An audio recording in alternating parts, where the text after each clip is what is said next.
Quelle merveilleuse idée tu as eue. Fêter mon anniversaire ici, sur cette plage, là où les premiers hommes sont venus. J'ai l'impression de me retrouver à l'origine du monde, d'être de retour au berceau. Je te regarde dormir, ton corps nu sous la lune, étalé devant le feu.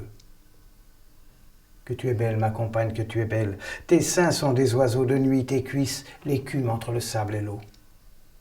Les années ont passé, mais tu n'as pas vieilli. Dans mon regard et dans mon cœur, tu es toujours la même, cet enfant de 17 ans, croisé à un concert un jour de 68.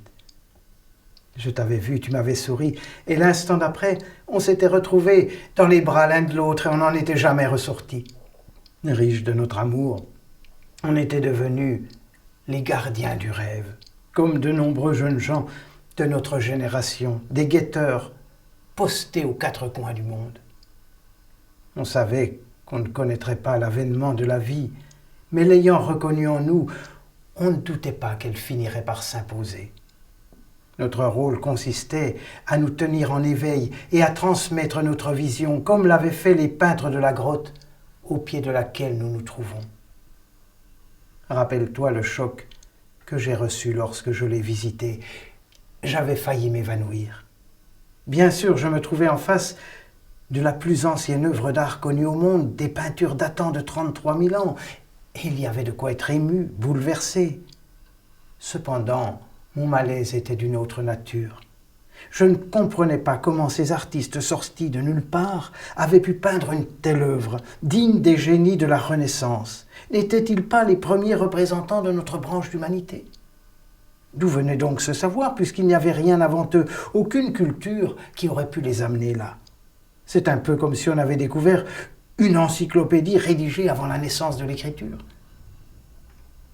Il m'a fallu des années pour entrevoir la vérité, comprendre que ces peintres étaient les premiers humains à enfreindre l'ordre, à ne pas respecter le programme, non par rejet, mais par élan naturel. Leur vision du monde était si éloignée de celle de leurs congénères qu'il leur était impossible de se fondre dans le clan.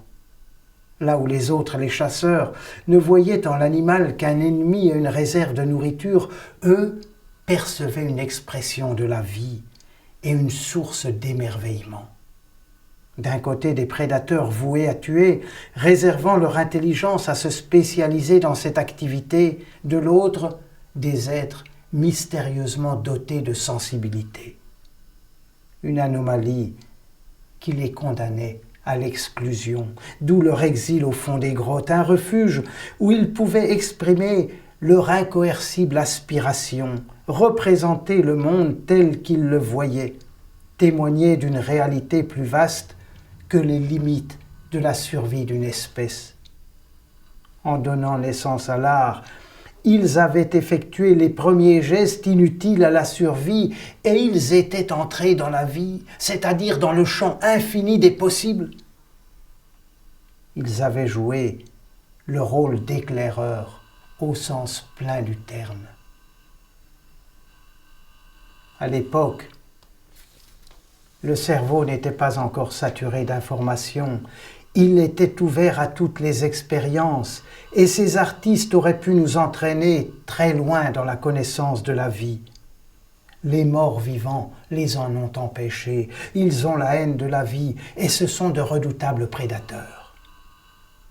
Quelle chance toutefois que le message ait pu nous parvenir et quelle merveilleuse idée tu as eue, fêter mes 60 ans ici, sur les traces et dans la mémoire de ces artistes.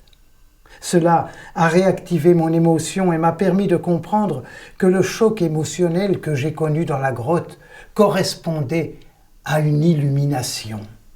Cette lumière qui se fait soudain dans l'esprit et nous éclaire en élargissant notre perception. Exactement ce que j'avais connu en 68, une illumination qui avait fait entrer dans mon cœur et dans le cœur de millions de jeunes la douceur, la beauté, la joie et un immense espoir. Nous avons vieilli, mais nous ne sommes pas devenus vieux.